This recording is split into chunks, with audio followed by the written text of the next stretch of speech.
Greetings, good morning, ladies and gentlemen. Welcome to this session. I'd like to thank the BCCIE Jazz Quartet for that beautiful opening music. We're delighted today to be offering this session on SDGs, what you need to know and what your institution needs to know. I think we've got about 150, in excess of 150 people joining us today, and we're delighted that you're all here. This is a very exciting topic, and we've got two really great speakers for us today. To begin, I would like to acknowledge that we are on the traditional unceded territories, that we live and work on these territories of the Coast Salish peoples, of the Musqueam, Squamish, and Tsleil-Waututh people here at BCCIE and here in Vancouver. Our colleague, Laurel Patterson, joining us from New York, is also working on the unceded and traditional territory of the Lenape people in New York City. We've been hearing a lot about SDGs, a collection of 17 interlinked global goals to be designed to be a blueprint to achieve a better and more sustainable future for all. We hope the session today gives you the context and the tools to better appreciate the SDGs and to move forward on the implementation of the SDGs at your institution. A little bit of background. In September of 2000, leaders of 189 countries signed the historic Millennial Declaration, in which they committed to achieving a set of 8 measurable goals that range from halving extreme poverty and hunger to promoting gender equity and reducing child mortality by the target date of 2015. These Millennium Development Goals, or MDGs, were revolutionary in providing a common language to reach global agreement. The goals were realistic, easy to communicate, and with a clear measurement and monitoring mechanism. Substantial progress was made regarding the MDGs. The world had already realized the first MDG of halving the extreme poverty rate by 2015. However, the achievements were seen to be uneven. The MDGs were set to expire in 2015, and the focus shifted to building a sustainable world where environmental sustainability, social inclusion, and economic development were equally valued. In June of 2012, the United Nations Conference on Sustainable Development, what was called the Rio +20 conference, established a process to develop a new set of sustainable development goals, or SDGs, to carry on the momentum generated by the MDGs and fit into a global development framework well beyond 2015. It was a new people-centered development agenda with broad global consultation and input from civil society organizations, citizens, scientists, academics, and the private sector from around the world. In July of 2014, the UN General Assembly proposed a document containing 17 goals to be put forward to the General Assembly, which was approved in September of 2015. This document set the ground for the new SDGs and the Global Development Agenda spanning from 2015 to 2030. That's what our session is about today.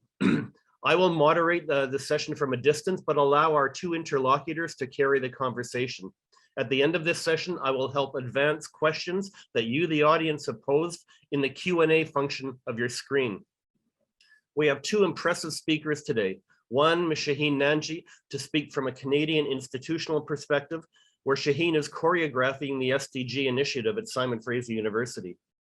Our other speaker, Ms. Laurel Patterson, is also a proud Canadian, but resides in New York City after a serious career in Southeast Asia and East Africa, working on the front lines of development. Laurel is the head of the SDG Integration Unit in the UNDP's Global Policy Network at the United Nations. Delighted that both of you could join us today.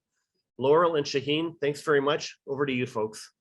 Thank you so much, Randall. And good morning, everybody, or good afternoon or good evening, depending on where you're joining us from. And hi there, Laurel. Nice to be here with you. I want to also acknowledge that I'm beaming in from the unceded land of the Coast Salish peoples, specifically the Musqueam, Squamish, and Tsleil-Waututh, and that the conversation that we're having today is about stewardship, which is one way that Indigenous peoples think about sustainability. So this discussion about stewardship and responsibility to create impact across the globe is not one that's new to higher education. Higher education institutions have been engaging in international development work for a long time through the creation, dissemination, and application of knowledge. many of us are interrogating the concept and coloniality of international development, and we're expanding our scope of development work to include what's local. Indeed, the issues of our time, climate crisis, the pandemic, and forced migration, to name a few, are all indicators that we need to move from an international to a global perspective, a perspective that includes the local. So the MDGs, which were the precursor to the SDGs, focused on lower income countries, but the SDGs are global. And now our institutions, higher education institutions, are grappling with how to do this work. So Laurel, I have a question for you. What are the Sustainable Development Goals and why should we care about them? Shaheen, thank you so much. Randall, thank you. It's great to be here. Randall didn't mention in the introduction, but I had the great pleasure of working with him and Shaheen at SFU many years ago. So it's a real privilege. Thank you for inviting me back. And it's great to be here with you all today. I am going to wow you all with my ability to put slides on and off this presentation. Okay, look, there already one quick win. So I want to tell you a little bit about the SDGs, and I want to show you a little bit about the SDGs too. I think it makes it a little bit easier to understand and comes alive a little bit more. So when we're thinking about the ambition of the agenda, I mean, another thing is to think about the relevance of the agenda. Does it even matter? So many goals, so many targets, you know, what do we do with this? Particularly in light of all the challenges we're seeing in COVID. But our perspective, my perspective would be it matters more than ever. Why? Because as Randall was telling us, the transition from the MDGs to the SDGs is one that connects us fundamentally in a universal and indivisible agenda. And that can't be more important when we think about the financial meltdowns, which have demonstrated the limits of endless growth, right? The implications for climate. Similarly, these perceptions that we can grow at all costs, at any cost, beyond planetary boundaries, outside of social well-being and boundaries within that respect as well. And of course, COVID has only amplified further this notion of interdependencies. And so one of the things that I think is really important about this agenda, what it defines it from others, is I try not to think about the individual goals themselves, but the ties that bind them, the invisible space in between them, and the glue that connects, because this is where we can really start to make progress on transforming pathways, and that's what we want to be able to do. So here it just gives you a little sense of all of the lessons that were learned from the MDGs, which Randall has talked about. The need to act early, the need to leave no one behind, which is a foundational principle of the 2030 agenda. That's one that you probably have heard before, but it's related to this very same principle of reaching the furthest behind first. And you see there a series of lessons. We'll be sharing this deck so that you can go through it also at your own pace. But the other thing that's interesting about the SDGs is that they have become a framework also for rethinking the way that financial services work, the way that we approach impact investing. So here's another way of looking at the goals, and here it's organized around principles of impacting investing, sometimes known as ESG, the environment, social, and governance aspects of investing for social good, as well as growth within climate environmental boundaries. Shaheen, I think I'll leave it as that for now. Thank you, Laurel. That's really helpful. So I'm interested, you said in the concept about reaching the furthest first. So the idea being, I'm assuming that if we pull from the furthest, we'll pull everybody up with us, right? And so we've got all these forces working against us. We're a third of the way to 2030, and we find ourselves in a time of unprecedented interdependence and challenges like the pandemic and a global awakening, in some cases a reckoning with inequities, the climate crisis, which here in British Columbia we felt in huge ways. I said to someone yesterday, it's like we've been in 5 Hollywood movies, all have become our reality, right? So how are we doing? How are these things affecting us? How will we meet them? How is the pandemic impacted their ambition, do you still think we'll get there? Shaheen, thanks. I mean, a couple of points, and then I'll share a couple of slides with you again to illustrate. But I think the key, if we understand the value and the what's really powerful about the 2030 agenda, is this notion of it being a systems agenda. It's indivisible, it's universal, it applies to Canada as much as it applies to Chad or Cameroon, etc. But in understanding that it's a systems approach and that there's the interdependencies, then we have to ask ourselves questions about how systems change. And I think here, what you're witnessing in BC, what we're witnessing in New York and all around the world is the dynamism of systems.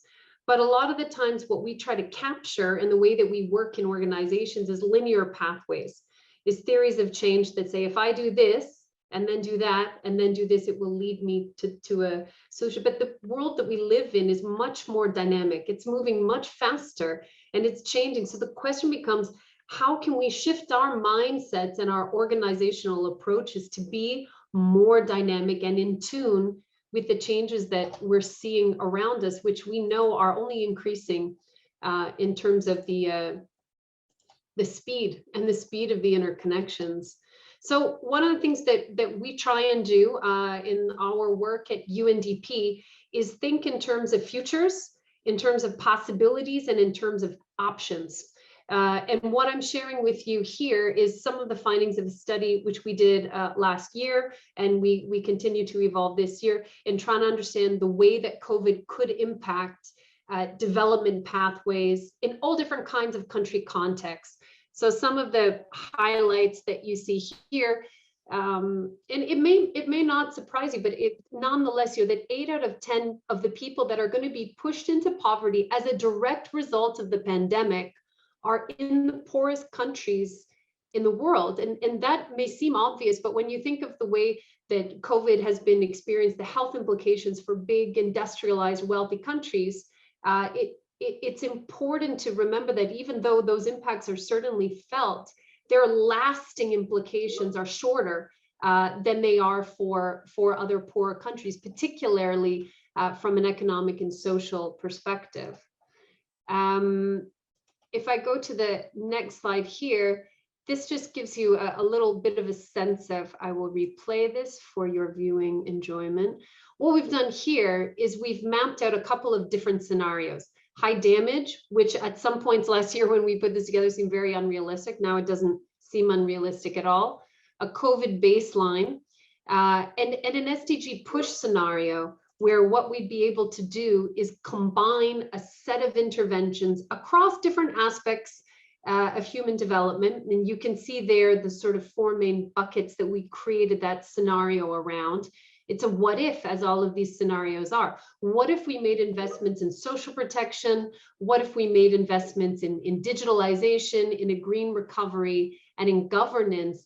How would that play out in the future in all different development scenarios? You can go online to our website, you can put in any country in the world and walk through this in terms of what it would look like based on their national data. But what you see here, frankly, is that the SDG push scenario, this set of measures that are ambitious but feasible, they've been achieved in other countries, so there's nothing way radical pie in the sky about them. It has a tremendous impact. In this case, what I'm showing you here is poverty reduction to 2050. And what was important for us, as much as you want to think about impact to 2030, as you can see what this graph is showing you, is that the benefits of those investments today exponentially increase over the period of 2030 to 2050. And this is what's really important for us to understand. Sometimes we can feel hopeless. Look what's happening around us. How do we possibly get back on track? But there are a set of targeted and integrated investments. No, they don't change the world tomorrow, but they do over time. So how do we start to shift the way that we're thinking? How do we start to shift the way we're making investments or policy choices and so on? It is possible, is what we want to, the message that I want to convey with this. It is possible to outperform, and we'd certainly want to be able to do that, the trajectories that we were on even before COVID. I think I will leave it at here for now. Maybe just one more thing to show you for those of you that are thinking through what all of these different goals and their targets mean, or if anybody's really thought deeply about the interlinkages. The visual on the left gives you a sense from, and we'll be sharing all of these links with you, from the Global Sustainable Development Report, which is produced once every 4 years by an independent panel of scientists. This is a General Assembly mandated report. This gives you a sense of both the positive and negative interactions across different SDGs based on a fairly significant literature review and study on how this had worked. This is between the period leading up to 2019 when the report came out.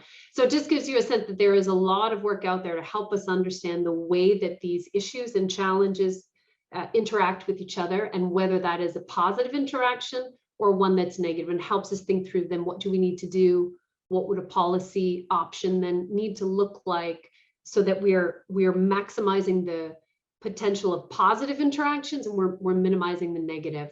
And a far simpler, but nonetheless, no less powerful visualization is the one that you see on the other side here, which is connecting the SDGs as 5 Ps. And I don't know if you've come across this before. The 5 Ps are a way of organizing the 17 SDGs into these, into these 5 Ps. But what I think is particularly powerful here, and Shaheen, something that you and I were talking about earlier, is putting these central driving goals around people, prosperity, and planet in the middle, right? But what they're being held by is a different, what they're being held by is by the goals around partnership and around peace.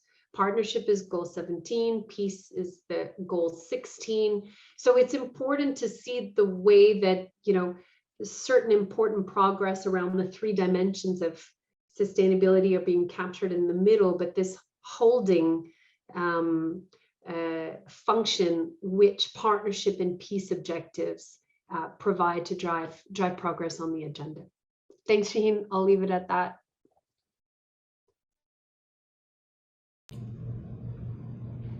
Thanks, Laurel. That's great. So a couple of things that resonate for me, or that I want to go away and think about some more, is this idea of, we've got this goal of 2030 that we have in our sights, and we sort of think we've got to do all we can to get us there, and then we'll measure our progress and that'll be that. But the issues we're dealing with, and like you say, the investments that we put in are going to have impact long after 2030. So this is a good thing to remind ourselves that 2030 is not a wall. It's just it's a point in time that we're trying to work towards. So I was also interested in hearing you say about interactions that can be positive, but also keeping your eye on interactions that are negative. So, the negative externalities of this work that we're trying to do, sort of stuff. And then, of course, the work, you talked about investments, and the investments are not just financial. The investments are how each of us, and as individuals and as institutions, work together. So thinking at the institution level, what is the role of universities and colleges in addressing the SDGs? Shaheen, thanks. So to the point that you made about which is exactly right, not seeing 2030 as if something stops and something else starts, but seeing it as a way of kind of having a roadmap or a North Star in mind, and we know that the progress needs to continue. I don't know if any of you listening in have read the book 4,000 Weeks. It's called A Mortal's Guide to Time Management. I found it persuasive for many reasons, but for this reason here is because one of the things that I think happens to us when we set goals far off into the future is that we think that the work is going to take care of itself along the way, when all we really have is the present moment. That's what we live in, just to be existential for a minute, is a series of present moments. So I think so much about the way that we want to approach development challenges needs to help remind ourselves that it will always be today. There will never be a future state, that is outside of our actions in the present moment. So I think as we're thinking about this from our institutional and our individual perspective, it's worth bearing that in mind and trying to seize a sort of an empowerment mindset, because it's with us every day and there'll never be another except today. So somehow I feel like that notion of presence and that power of our mindsets is really, really important not to lose in sort of like big global hopes and aspirations. So what I wanted to show you, I came across this slide from a group of colleagues that I'm working with now. And again, I'll share this so you have all the details. I won't go through it. But what I really liked about this was an effort to take the goals, you know, which can seem very big and sometimes a little bit intimidating, back to what it means for us personally as individuals, what that means for us as organizations or as institutions, what we're talking about here, and how does this relate to the societal ambitions, right, that connect with the SDGs. And so I think, again, for those of you listening in, it's really about in translation and an articulation to where you are working. What are the opportunities that are available to you within those spaces? So not only connecting these global goals to the educational institutions that many of you are representing today, but also to you as individuals, which form the cultural foundation of the organizations in which you're working. So I want to put both the personal and the organizational on the table here. And then Shaheen, to say, I think a lot of what universities, especially Canadian universities, have been leading in terms of cross-disciplinary work, in terms of joint application, collaborative research efforts, and so on. I think this is really what we need to be able to drive, you know, what I mentioned as identifying the intersections and the glue that exists between the SDGs. Nobody gets to own one of these. I'll take poverty and you take inequality. No, the challenge for us would be, okay, for the work that we're doing, for what we're bringing into that are the institutions in which we're working, where are the opportunities to join forces? Where are the intersections? And Shaheen, to the point you made before, there may be barriers and negative potential implications that we want to be aware of. There you want to open up a space to talk about those things, as well as identifying these kinds of acupuncture points, which can cascade progress across multiple areas of the agenda, simply by joining forces differently in the organizations and in the learning environments that many of you are working in. Shaheen, thanks.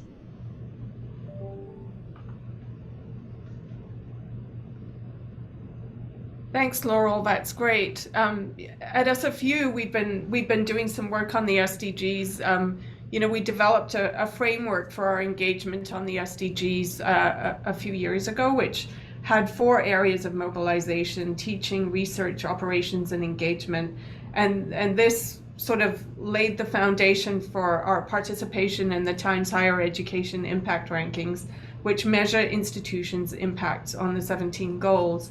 And at SFU, we did very well. And last year we placed in the top 50 globally and in the top 10 on 3 of the SDGs. I mean, this is a big deal, top 10 in the world, right? So SDG 13, SDG 11, and SDG 16.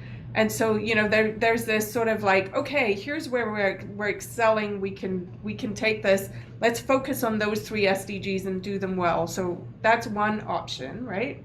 But we decided we wanted to understand how we're moving the needle in a better way. And of course, rankings only take us so far. They're somewhat of a blunt tool, right? And they're a very useful tool to get us moving. So we decided we wanted to do better and to know more about how to do that. So we wanted to know more about where our levers are, right? So this summer, the International Office led a mapping project where we did a scan of the institution as a whole to find out what work was happening across the board. So we're working in an environment where people are focused on, you know, returning to campus and moving between online and face-to-face courses and dealing with the personal impacts of the pandemic and then the climate crisis. heat domes and fires in the summertime. And so we wanted to be as light touch as possible. So we were originally going to do a full-on mapping, and we decided let's just do a scan. So we scanned databases, websites, you know, anything that was low touch, right? So in addition to reaffirming what we knew were our strengths in SDG 11, 13, and 16, we also found that we had some real strength in SDG 3 and SDG 10. And they hadn't necessarily showed up in the rankings.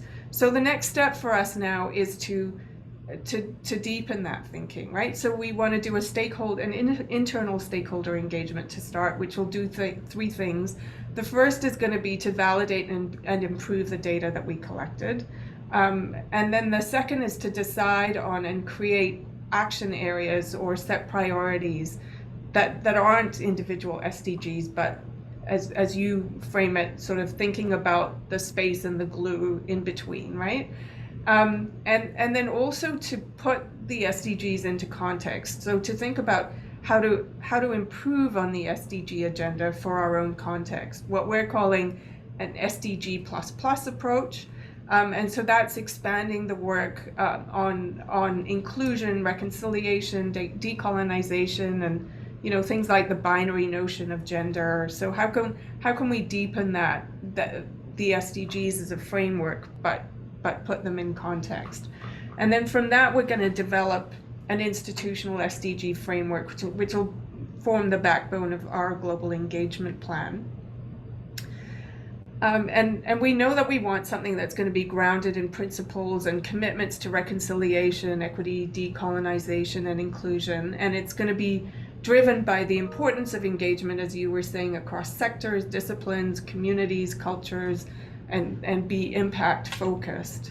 So the other lever I think we have is that higher education institutions can play a role as trusted interlocutors between these different sectors, in addition to being educators and knowledge developers and knowledge mobilizers. We can bring these groups together across sectors and disciplines. So that graphic that you put up earlier is great, because we're thinking about the 5 Ps, and we're also thinking about how that impacts us at the individual, institutional, and societal level. So I'm really looking forward to going back to that graphic that you put up. It's sort of speaking to me right now.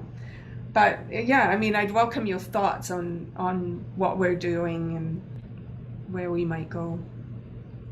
I think it's fantastic, Shaheen. So congratulations, and I hope it inspires others in the room to do the same. And I think it's a valuable exercise that we've also undertaken in the UN system. So where I work in the Global Policy Network of the UN's Development Program, we've mapped all of our policy expertise and clustered it structurally and functionally into the 5 Ps, right? And it helps us understand the way that different teams interact with each other, also what those intersections are across teams. And you can be much more intentional about, and a little more scientific, a little more data driven about identifying those possible opportunities and intersections where teams can join forces, not for the sake of it, not because it would be nice to do one day, but you're able to demonstrate that it starts to shift the needle potentially on some bigger challenge areas, simply because you're able to see and come together with an evidence base on particular action areas.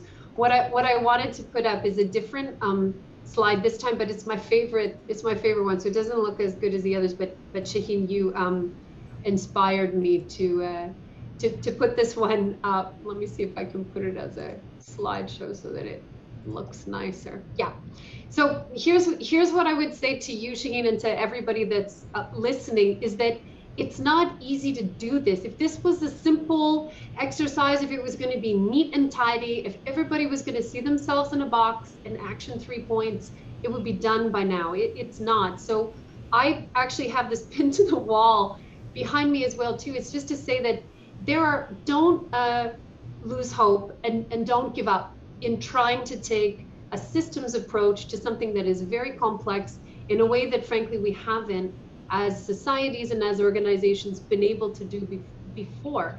And at the heart of this is saying, we are not trying to identify what is broken and fixing it. We're trying to reimagine systems. That this is a huge, what you're embarking on it as if you, this is a massive and incredibly powerful undertaking. So just know that along the way we'll say, well, staff will revolt. We didn't think that, we didn't sign up for this. You get a little bit further down the way and say, no, it's the operations, it's our procurement and HR. They can't move fast enough. It's murky. It's hard to understand these things. We just don't have enough time. We don't have enough support mechanisms. We can't track progress this way well. We can't measure this well. It impacts our donors if we can't tell them, 5 things in 6 months, etc. And even when you get there, this is the point of the dynamism of thinking and working in systems. There's no guarantee you're going to see what you set out to do translated in exactly the way that you wanted. So it really is bringing a different mindset, but I would also say resilience, and I would just so congratulate you, encourage you, and say for others that are thinking about this, don't worry when it seems confusing and difficult. If it seemed easy, we'd be on the wrong track. That's great. It's like you're sitting there recording my thoughts in the middle of the night. Thank you for that. So bringing us even more into focus, how do you think universities and colleges, and particularly international offices, should mobilize around the SDGs? How can we be designing these frameworks, and what are our leverage points? Take us back to maybe the 5 Ps, or are there other ways of organizing the SDGs in clusters that recognize the complexity of what it is that we're doing or can do?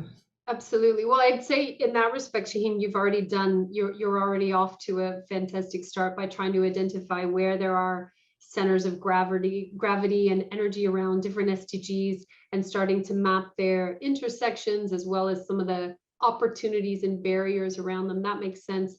Fundamentally, I would say what higher education institutions in Canada and elsewhere have to mobilize, and a responsibility to do so, is around young people. So I think the key for shifting systems are more malleable at their periphery than they are in the center, which tend to have more dominant power hierarchies. So how can you bring in the voices of your constituencies, which is the students at your university, into this process? It should be co-designed, and when you can really listen into the periphery, that in itself starts to change the way that institutions work and decisions are made. So I would say first and foremost, really tap into that power source. It's, again, we go back to that slide over and over again. It's easy or straightforward to do that, but that, I think, is something that's vitally important for universities to be able to do, and to listen into those voices which perhaps are not brought into the center as much as they need to be. Just as a practical point of inspiration, I wanted to share with you guys, if you haven't seen it, this thing here called donut economics. And don't worry too much about where it says impact investing. This is more about development impact than financial investing. But this is a really great approach. You can search donut economics. You can search the leadership in this space. Her name is Kate Raworth, a tremendously dynamic economist who's been leading this. And you can find a lot of practical tools and approaches to look at driving forward the agenda practically where you are. So donut economics is used by a lot of cities. I didn't get a chance to check how many Canadian cities are using this approach, but the idea of the donut is a fairly simple one. The SDGs, the social SDGs are in the middle, and the planetary, economic, environmental, biodiversity SDGs are around the outside. And the idea would be that you want health in the inside of the donut, but you want that to be achieved that's not sacrificing health of the planet. And this is a really difficult and so far impossible balance. There's no country in the world that has reached a level of social well-being that has not come at the expense of the planet. Nowhere. So you see this here as an example of where there may be progress and certain shortfalls that are identified in terms of some of the more socially oriented SDGs. And then you see massive red lines here where that has come at the expense. What it does is it helps visualize, and it helps in very practical ways for people to track, okay, well, how do I get this balance right? What would it mean? What would the policy choices in my city need to be if we want to prioritize a certain level of social well-being, but not in a way that compromises the environment in which we live and depend on. So that's one thing to take a look at. Again, I think it's very practical and is very hands-on tool. The other thing, if you're more interested in the literature, at UNDP, we put out annually something called the Human Development Report. And the one from 2020 is focused on human development in the Anthropocene, the area in which, the age in which we're living now. But it's quite a powerful look at not only the implications of the age of the Anthropocene, but what you can do. So there's a part 2 in this study, which is looking at change mechanisms, which are around social norms, which are around nature-based solutions and other forms of incentives. At the bottom of all of this, what I wanted to leave you with, just in terms of, it's less practical, but it's really, really important, is that if we want systems to change, we have to change what we value.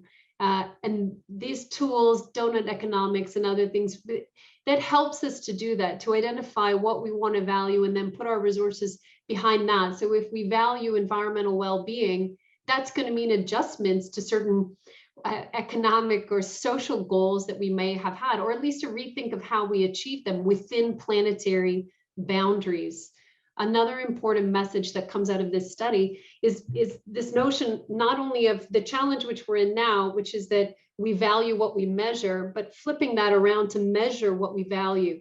That would be a sea change, an entirely different way of thinking of well-being that's not based on GDP or income levels, but a whole other variety of factors that truly define the well-being of ourselves as individuals, our institutions, and our society. So there is some good work in this area, measurement beyond GDP and so on, but I think it's going to require a step change, particularly in terms of the way that our financial systems work, if we're going to get to a place where we are truly measuring what we value and valuing what we measure.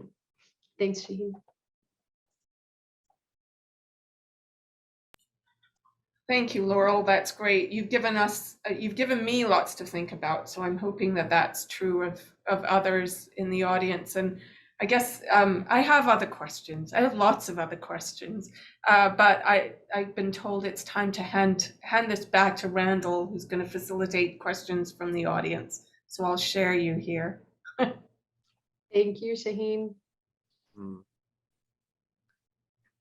Well, thank you, everybody. We don't have a huge number of questions. In fact, 0 so far from our audience. But I know to avoid listening to me, they will start coming in fast and furious. This has been really great, really valuable. For those in the audience concerned that we've had a lot of websites and sites and URLs sort of floating through the screen, all of this will be recorded and available at the once the session is wrapped up. So you'll be able to access all of these then. I have a fairly concrete session. So I'm thinking, okay, I'm the head of international at a college watching this. I've taken an hour out of my morning. What do I do tomorrow? Okay, what do I do tomorrow about, Shaheen, you've talked about this great gap analysis you've done, and you've got the embrace of a large research university that is woke, that is fairly, embracing a lot of these things. But what do I do if I might not yet have institutional support behind me? Where do I go? And a second part of that is, how do I really engage the students on this? And so maybe I'll start with you, Shaheen, there, and then move over to Laurel. Yeah, I mean, on that, how do you get the institution to sit up and take notice is a question that I struggle with fairly often. To be totally honest, we wrote the SDG framework 4 years ago, and it took us 4 years to get the institution to sit up and take note. So it's been a slow process. We are higher education institutions that are grounded in tradition, and so I mean, I would say at the college sector there's probably more interest and more ability to move the needle faster, but you know, you've got to be a good communicator and be able to make the case and state the value to the university. I think the whole idea of it's our responsibility. Our students are asking for this. Our students used to ask to be prepared to be engaged in the world. Now they're saying, then they said they wanted to make a difference in the world. And now they're saying, we don't want to wait until we're done university or college. We want to be making the difference now. So part of that is the Sustainable Development Goals, like framing how you deliver your education and what you teach on the Sustainable Development Goals allows you to respond to that need. I think you know, we're educators. We have a history of wanting to have social impact, whether we say that overtly or not. That is the root of education, and so I think it's easy to draw on our roots and bring it into this present day, this present moment, as Laurel was saying. And the SDGs give us a common language that's shared across the globe, common measures for us to work together. And you know, the last year and a half has shown us that we can't be doing these things on our own. So it feels like an easy case to make, but with patience. Laurel, anything to add there? Thanks. Yeah, I mean, just this notion of time is one that I keep going back to, because I think one of the things that's drilled into us from a young age, at least from a Western background, is this notion that you're always preparing for something. Kindergarten prepares you for elementary school. It prepares you for high school. Doing well in high school prepares you to get into college, university. That work in university prepares you for your, it's a hoax. This is what I think is so important. We're not going anywhere. Our time is limited. The book 4,000 Weeks, I come back to it only one more time. What is 4,000 weeks? It's an average human lifespan. It's about 80 years, 4,000 weeks. Most people are surprised. You think 80 years is 400,000 weeks. It's not, it's 4,000.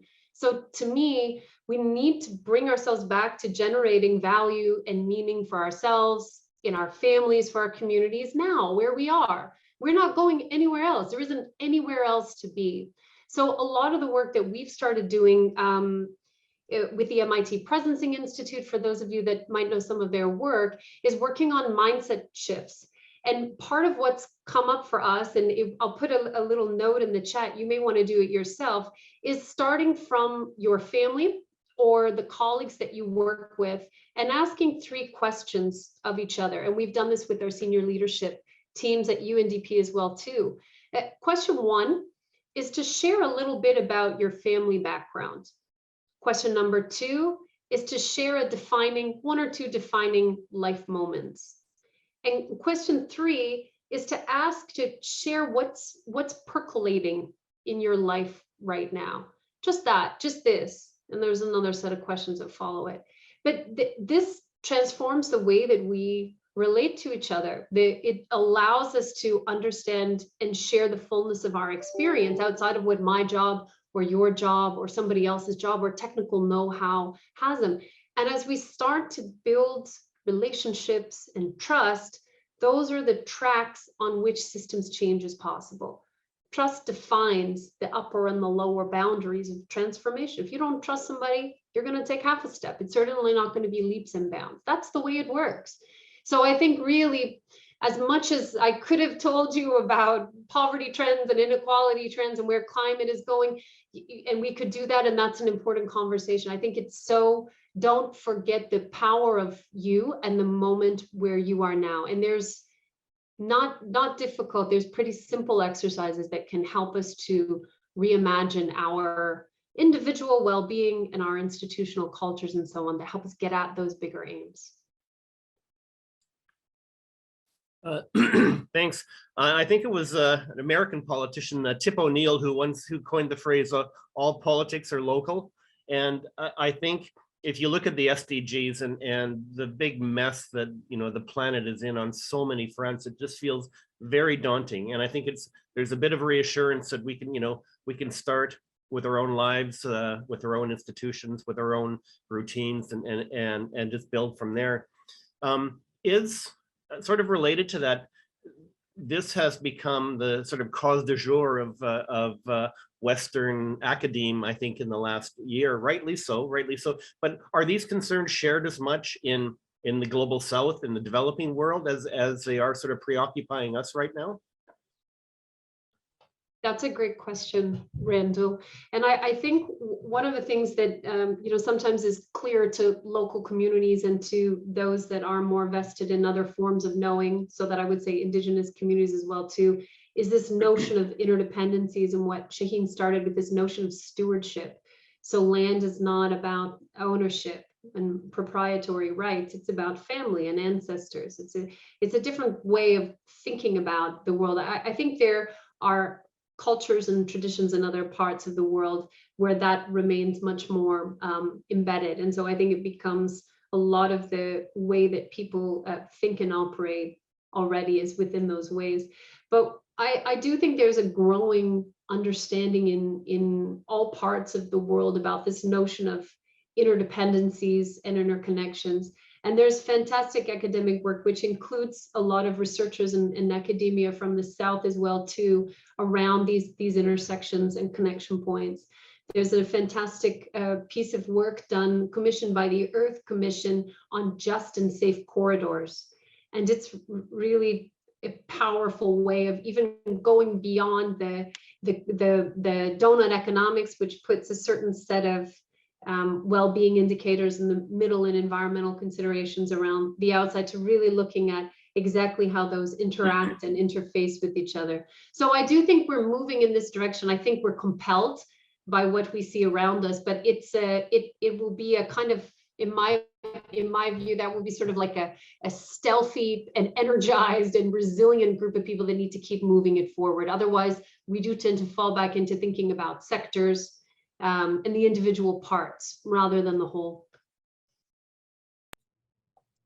If I can just add to that, I mean, I think that there are the skeptics to the SDGs, those that see them as this sort of top-down colonial approach. Some of it is a hangover from the unintended consequences of the MDGs that the global South, for lack of a better word, our lower income colleagues did a lot of work on the MDGs, and they learned a lot of really important lessons. And I think it's incumbent on institutions like ours to work with those institutions and to learn from them about how to avoid making those same mistakes again, but also to ensure that we don't create new unintended consequences or negative impacts of the work that we're trying to do. So having a more robust and intentional and thoughtful way, incorporating, as Laurel said,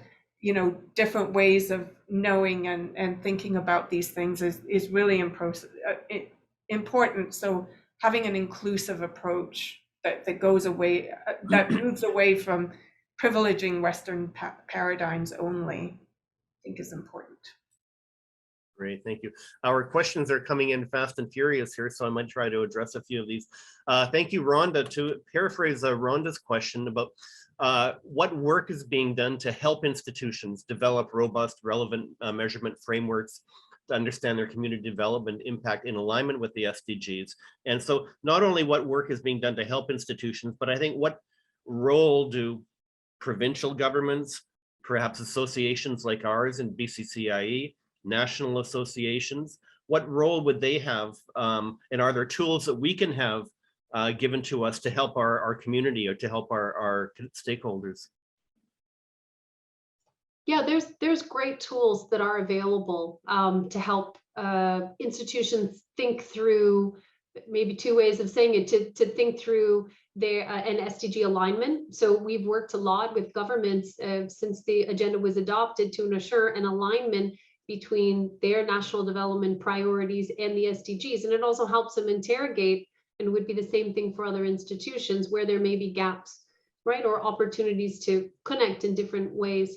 The other thing that's important in terms of thinking about, institutions that can lead on this 2030 agenda is also the coordination mechanisms. So how can an organization or how can an institution organize itself in such a way that it doesn't lose the interconnections across various ministries and various ways in which they can be organized? So there's good guidance both, and I'd be happy to share some of it, both in terms of an alignment of the SDGs to an institution, but also those coordination mechanisms that are needed to ensure that it's driven effectively across the board. Shaheen, any thoughts, or we can just jump on?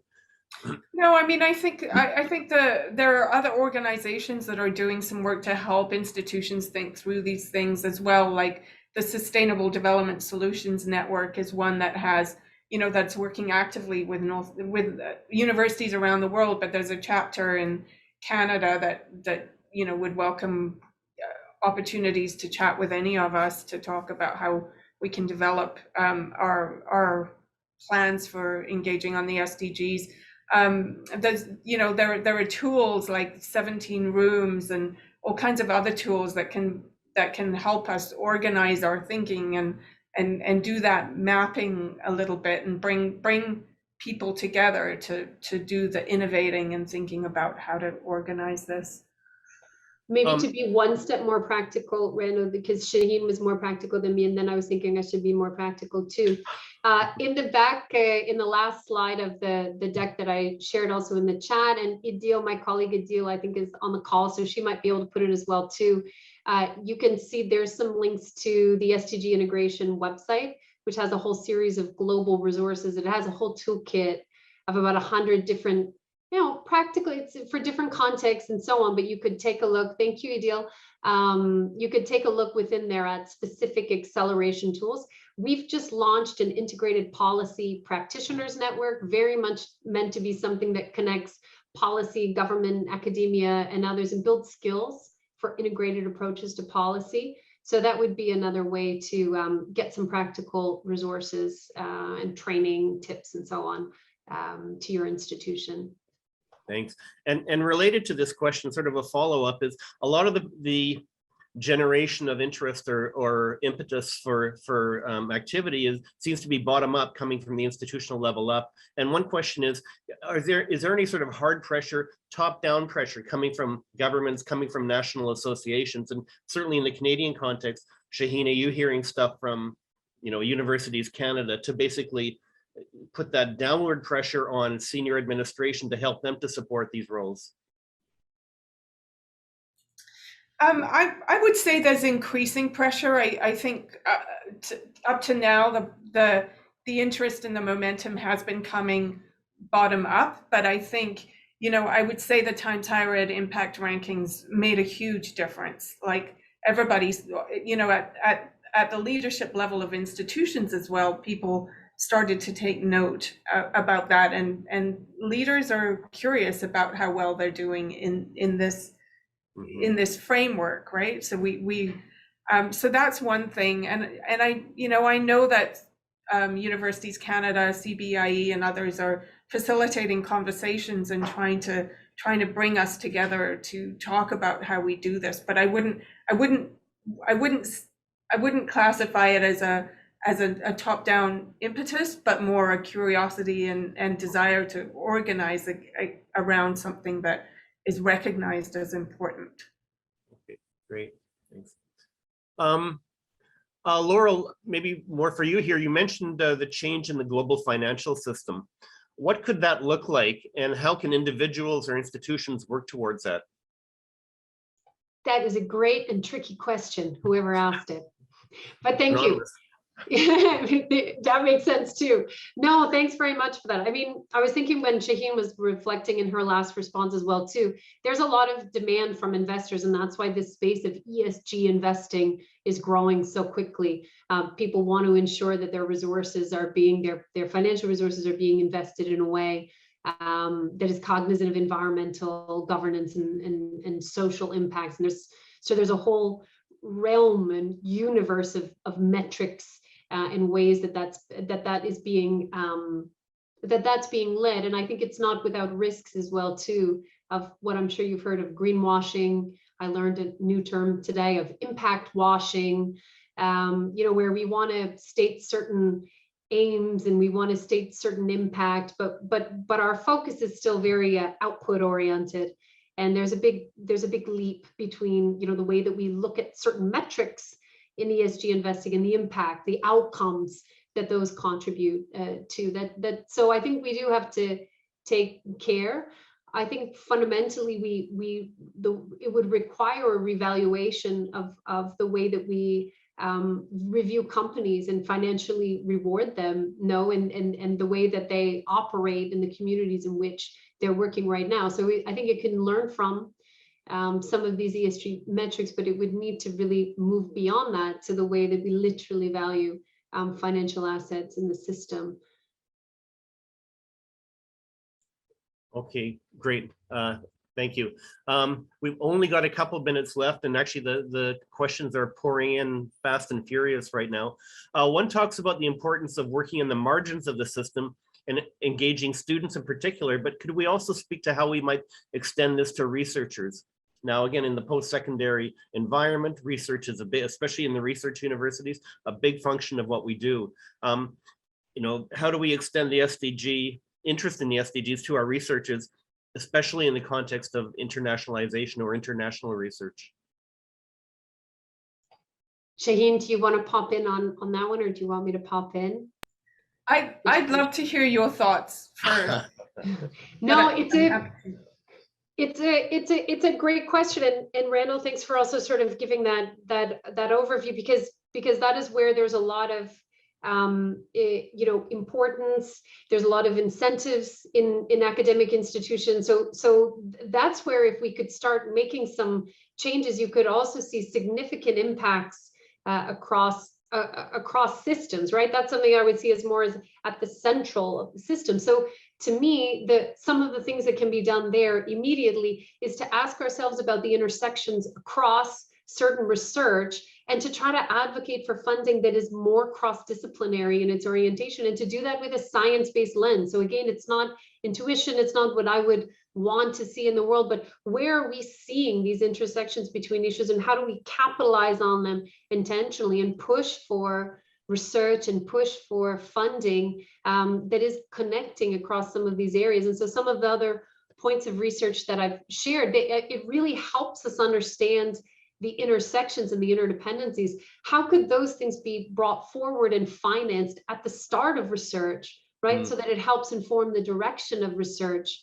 And those are the kinds of things that tend, even in the work of the UN system, those fall off the table pretty quickly. We want to do research in particular areas, it's important. Governments have 5 priority areas, and those get implemented in silos.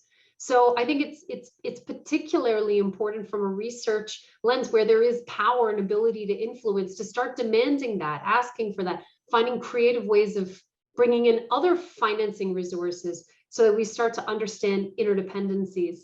One point to maybe say, work that Harvard University had done a few years ago is to rethink the way that they convey their curricula to students.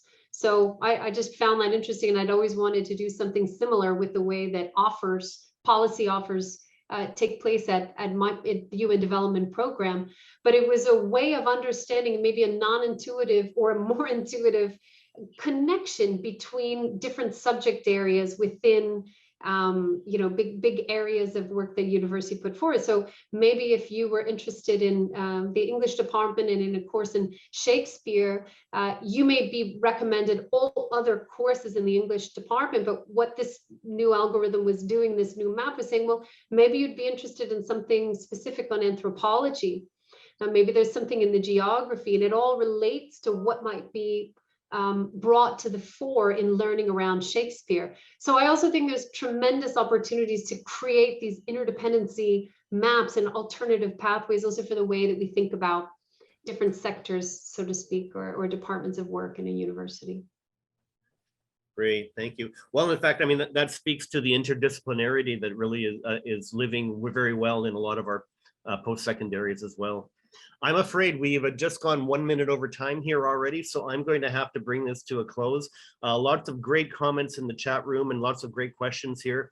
I fear we have no option but to invite you both back to our conference for a half-day workshop. So Laurel, it'll get you a chance to come back to the West Coast someday. We'll work on that. But this has been great, and I think there's enough interest here. We might be able to revisit this in some fashion moving forward. But to date, thank you all the participants for joining us, and please do copy this and share it amongst your colleagues and your staff and your family members at home. Put it under the Christmas tree. And special thanks to both Shaheen and to Laurel for investing your time in this. And I think this has been very inspirational, certainly for us at BCCIE, but I'm sure for our audience as well. So thank you both very much. Yeah. Thank you so much, and thank you to BCCIE and EJ and Kate as well for all the work they did behind the scenes. And it was great chatting with you again, Laurel. I look forward to more of this. You too, Yes. Shaheen. Thank you so much. Thank you, Ron. Thank you, everybody, for your time today. And where we can, we'll try to answer some of the questions, Randall, that people are asking. I haven't been able to see all of them, but thank you so much. Thanks, everybody. Have a good day. Bye. Thank you.